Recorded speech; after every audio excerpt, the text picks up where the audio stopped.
In 297 BC, Rome's control over the Italian peninsula was far from secure. Despite its hard-fought victories in the Samnite Wars, the Samnites, fierce and unbroken, remained a constant threat to Roman ambitions. The Samnites were more than just a defeated enemy. They were a symbol of the rugged, independent spirit that Rome struggled to tame. After years of rebuilding and regrouping, the Samnites were ready to strike again. Their raids in southern Italy ignited Roman fears of another prolonged war, one that could undo the gains made in the previous decades. The Roman Senate, determined to quash the Samnite threat once and for all, mobilized its forces. The Roman legions, hardened by years of conflict, had evolved, no longer relying on the rigid phalanx, but instead employing the flexible manipular formation that allowed for greater maneuverability. With the tactical advantage of this new formation and an improved logistical network, including the newly constructed Appian Way, Rome seemed prepared for the coming conflict. In 298 BC, the Senate appointed two of its finest generals, Quintus Fabius Maximus Rullianus and Publius Decius Mus, to lead the campaign into Samnium. Each consul commanded an army of 20,000 men, tasked with marching deep into the heart of Samnite territory. The Samnites, led by seasoned commanders well acquainted with the treacherous landscape, had their own plan: to divide and destroy the Roman forces by ambushing them before they could unite. The battlefield was set near the town of Tifernum, where the Samnites prepared an ambush using the rugged hills and dense forests to conceal their movements. Their plan was to lure one of the Roman armies into a narrow valley and overwhelm it with superior numbers. Confident in their strategy, the Samnites waited, hidden and ready to strike. But Fabius, with years of experience against the Samnites, knew the dangers of the terrain. His keen awareness of their tactics would prove crucial in the battle to come. As Fabius led his army toward the valley near Tifernum, his scouts returned with urgent news. The ground had been disturbed, branches snapped, and faint tracks suggested that an enemy force had passed through recently. These subtle signs, seemingly innocuous, sent a chill through Fabius. He had seen this before. His instincts, honed by years of combat against the Samnites, screamed that a trap was closing in. The scouts confirmed his suspicions. The Samnites were waiting, concealed in the hills. But Fabius was not caught off guard. He had anticipated this move. Hours earlier, sensing the possibility of an ambush, he had dispatched Lucius Cornelius Scipio Barbatus with a detachment of Hastati to flank the enemy. Now, with the trap about to spring, Fabius saw an opportunity to turn the tables. Feigning ignorance, Fabius continued forward, keeping his column loose, betraying no hint of suspicion. The Samnites, concealed in the tree lines, watched eagerly, their warriors ready to spring into action at the first sign of a vulnerable Roman column.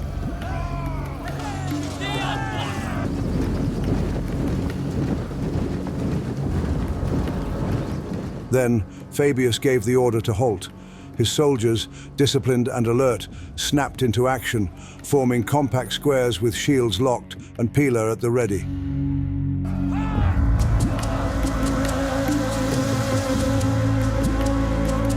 The Samnites, hidden in the woods, were poised to strike, but the moment of surprise had been lost. The Roman formation was now ready, and the Samnites could not act quickly enough. The battle erupted in a flash. With a blare of horns, the Samnites surged forward, charging from the trees with savage cries. From the high ground, they rained down javelins and stones, while their warriors on the ground crashed into the Roman squares with brutal force.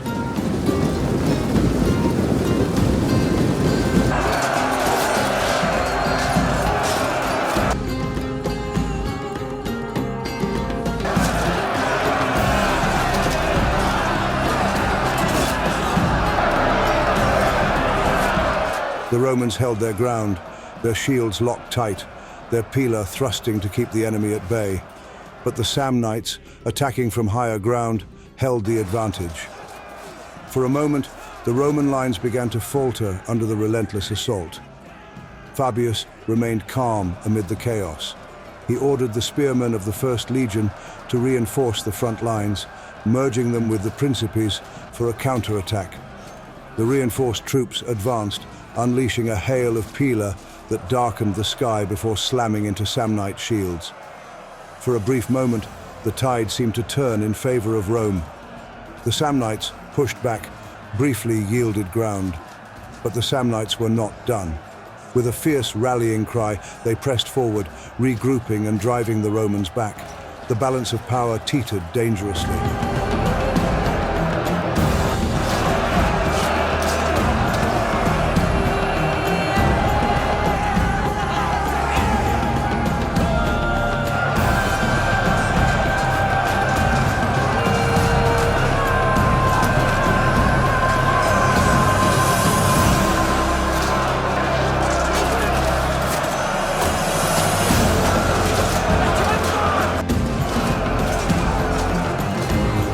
Then, a new sound cut through the clamor of battle, a Roman horn from behind the Samnite lines. Moments later, Scipio's detachment appeared, charging downhill in a synchronized assault that sent shockwaves through the Samnite ranks. The sight of fresh Roman troops attacking from behind shattered the Samnites' confidence. Panic spread like wildfire through their ranks, as they believed they were being encircled. What had seemed like a sure victory now unraveled before them. With their morale broken, the Samnites fled, scattering into the hills to escape what they believed was certain defeat. Though the Romans had won the day, it was not without cost. Fabius's legions, exhausted and battered from the fight, were in no condition to pursue the fleeing enemy. The Battle of Tifernum was a hard-earned victory for Rome, but the costs were high. Though the Samnites had been routed, their forces were far from decimated. Over 3,400 Samnites lay dead, along with 23 captured standards, but their spirit remained unbroken. They had been beaten, but not crushed. For Rome, the victory was bittersweet. The Senate praised Fabius for his tactical brilliance, yet it was clear that the war was far from over. The Samnites, though retreating, would live to fight another day. They would forge new alliances and continue their resistance. Rome's struggle to break the Samnite defiance would prove long and costly. Fabius had demonstrated the strength of Roman discipline and ingenuity, but the battle at Tifernum was merely a chapter in a prolonged war. Though the Samnites had been forced to retreat, the war between Rome and the Samnites was far from decided. The outcome remained uncertain and the fight would continue, each side unwilling to yield.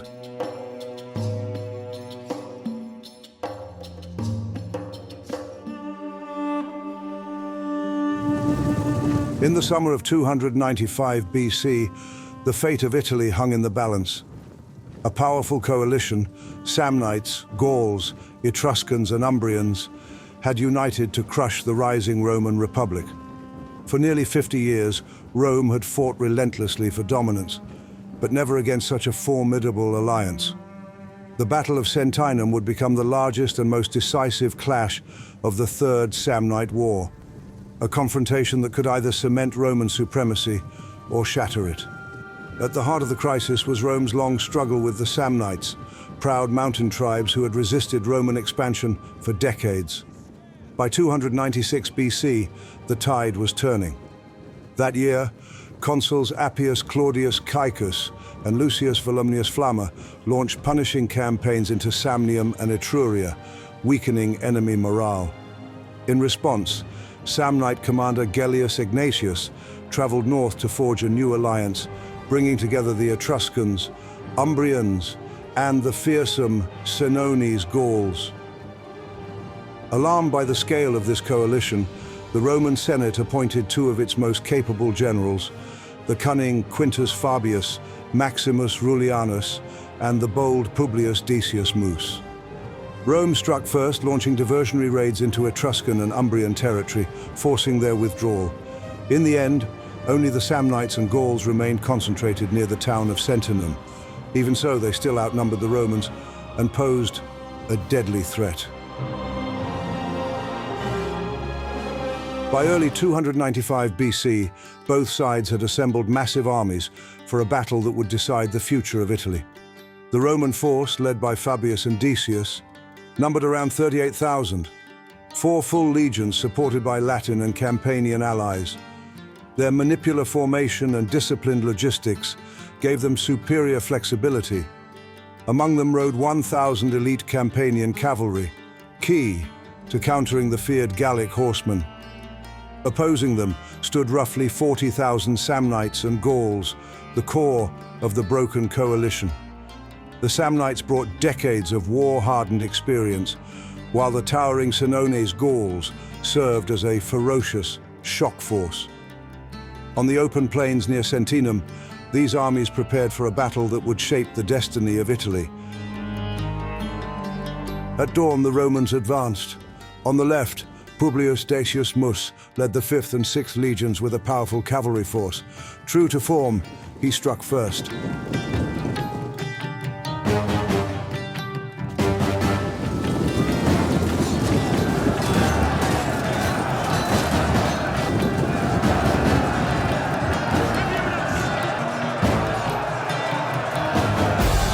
Meanwhile, on the Roman right, the Samnites launched a fierce assault.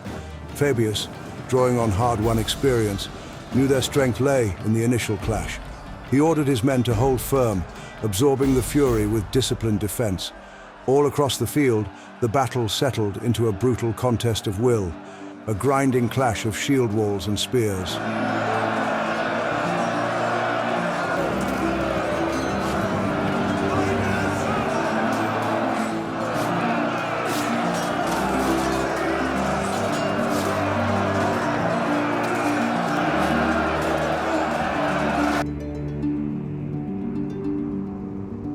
Frustrated by the stalemate, Decius seized the initiative, personally leading a bold cavalry charge into the Gallic horsemen.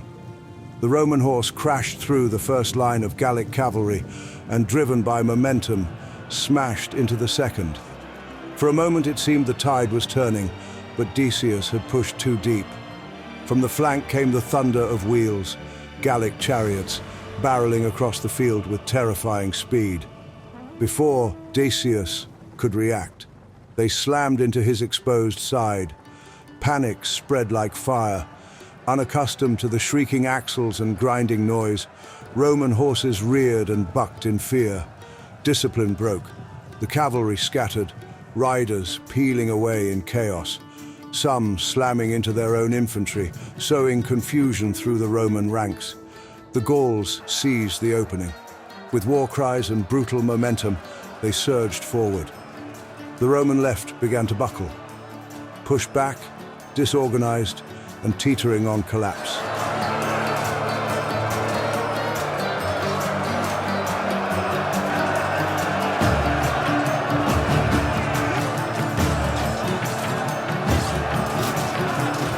Amid the chaos, Decius made a fateful choice. Invoking the ancient ritual of devotio, he vowed himself to the gods of the underworld to save the Republic. Clad in the armor of his father, who had died the same way, Decius summoned the priest Marcus Livius to speak the sacred words. Janus, Jupiter, Father Mars, Quirinus, Bellona, Lares, divine Novenciles, divine Indigetes, you gods in whose power are both we and our enemies, and you, divine spirits of the dead. I invoke you, I worship you, I crave your favor. Prosper the might and victory of the Roman people, and visit upon their enemies fear, shuddering, and death. As I have spoken these words on behalf of the Republic, the legions and the auxiliaries of the Roman people, I now devote the legions and auxiliaries of the enemy, along with myself, to the spirits of the dead and to the earth. I will drive before me fear and panic, blood and carnage. The wrath of the gods of heaven and the gods of the underworld will curse the banners, the weapons, and the armor of the enemy. In the same place that I die, I shall witness the destruction of the Gauls and the Samnites." Then, in a final act of devotion, Decius spurred his horse straight into the Gallic line. He fell beneath a storm of blades, but his sacrifice rekindled Roman resolve. The line held.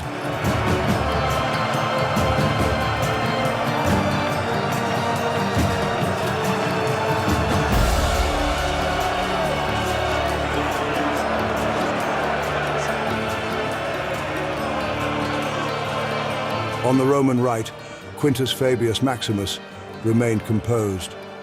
The Samnites struck hard, but Fabius held his reserves, waiting for his moment. By midday, cracks began to show in the enemy lines. Their momentum waned. This was what Fabius had been waiting for.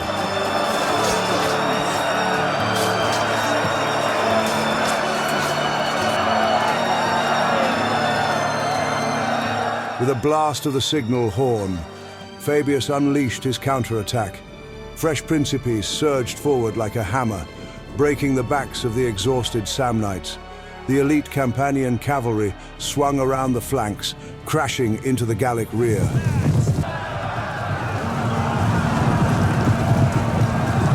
Panic spread. The Gauls faltered. The Samnites broke ranks. Gellius Ignatius fell in the chaos as the Roman tide swept through the enemy camp.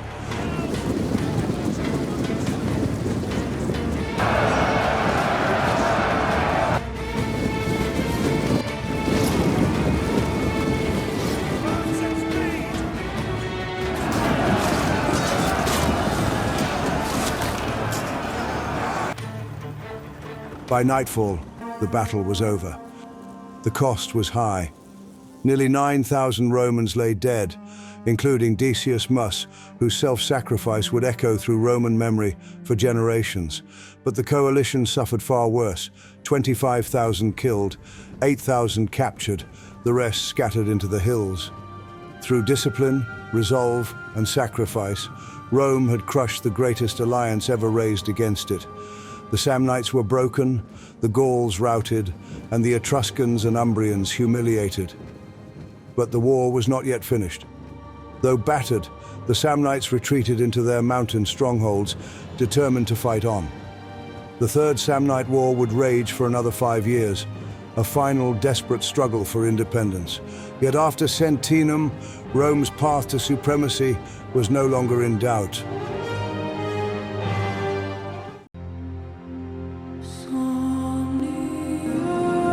The year is 295 BC. At Sentinum, Rome had shattered the greatest coalition ever raised against it. Gauls, Etruscans, Umbrians, and Samnites lay broken, their armies destroyed, their leaders slain. Yet Samnium did not yield. Stripped of allies, the Samnites fought on alone, ambushing Roman columns, storming camps, and resisting every advance with stubborn resolve. Even Roman writers would later admire their defiance. In 294 BC, Rome sent Marcus Atilius Regulus and Lucius Postumius Megellus to finish the war. At Luceria, Regulus turned defeat into victory, destroying a Samnite army, while Postumius ravaged Samnium and crushed unrest in Etruria. Still, the Samnites endured. In desperation, they turned to an ancient rite. From across the tribes, 16,000 warriors were chosen, clad in white and bound by a sacred oath never to flee. Those who refused were slain at the altar. This was the Linen Legion, their final gamble. Reinforced by thousands more, they marched into Campania for one last stand. Waiting for them were Rome's new consuls, Spurius Carvilius Maximus and Lucius Papirius Cursor. The war was nearing its end. At Aquilonia, it would be decided. The Samnites assembled the largest army in their history, nearly 40,000 warriors. At its core stood the Linen Legion, 16,000 chosen men, bound by sacred oath to fight to the death. Around them gathered veterans and levies alike, a desperate host determined to break Rome or perish. Yet before battle was joined, their strength was divided.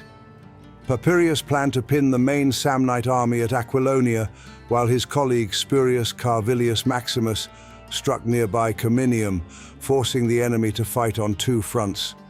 To save the city, the Samnites detached 8,000 men as reinforcements. But warned by a deserter, Papirius uncovered the move and forced their commander to recall them. The order came too late. Having marched too far toward Cominium, the detachment could not return in time for battle. At Aquilonia, only around 28,000 Samnites remained to face Papirius and his 20,000 Romans. The Romans were still outnumbered, but no longer overwhelmed. At dawn, the Samnites arrayed themselves on the high ground near Aquilonia, ready for battle. Papirius drew up his men in steady ranks, the legions in the center, flanked by cavalry. On the right stood Volumnius the Violent, on the left Scipio Barbatus, each eager for glory. The clash began with fury. The Linen Legion hurled itself forward, chanting their oaths, driving into the Roman line with relentless ferocity.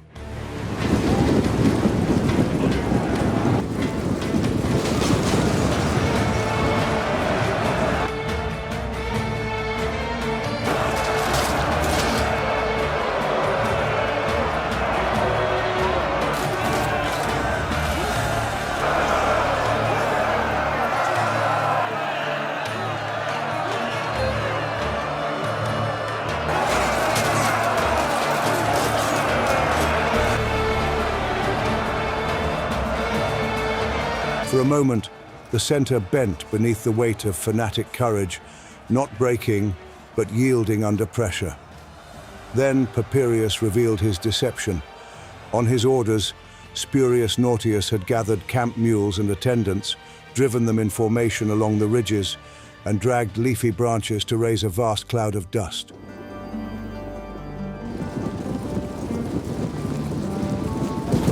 From afar, it looked as if Carvilius's entire army was arriving.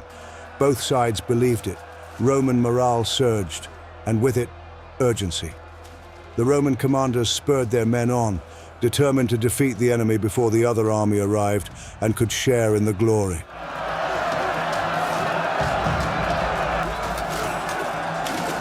The Samnites wavered, fear taking hold that they were being surrounded.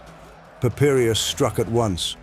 Roman cavalry under Trebonius and Caedicius charged forward. At the same time, Nautius and his cohorts attacked the Samnites in the rear. The shock was immediate. The Samnite horse scattered, and the infantry was hit from multiple sides. The momentum shifted in an instant.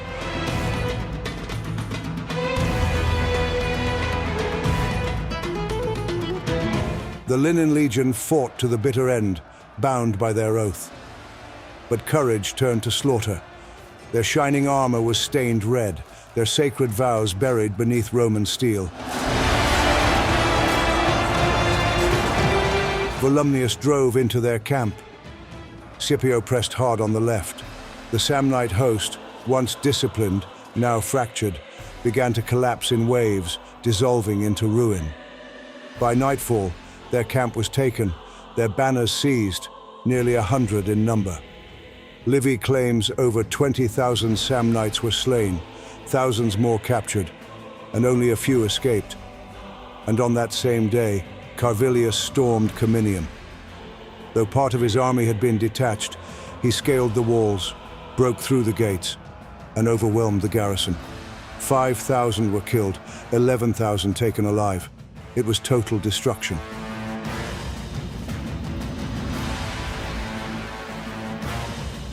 The twin disasters at Aquilonia and Cominium shattered Samnite power. The Linen Legion, their sacred oath-bound host, lay annihilated, their white armor scattered across the field, their courage turned to ruin. One by one, Samnite strongholds fell. Cities were stormed, fields burned, and captives led away in chains. Never again could Samnium stand against Rome as an equal. Yet still, they resisted. In 292 BC, they called upon their old champion, Gaius Pontius, victor of the Caudine Forks, for one final stand. He too was defeated and executed. At last, in 290 BC, the Samnites submitted. Their independence was gone, their lands reduced, their people bound to Rome. But submission was not peace, only a pause. The wounds of Samnium ran deep. To the south lay the rich Greek cities, and beyond them, new possibilities. The Samnites had lost the war, but not their hatred. They were a people waiting for a champion. And across the Adriatic, one was already rising, a king of Epirus, dreaming of conquest and bringing with him a weapon Rome had never faced before: war elephants. The fires of Samnium were not extinguished. They were only waiting.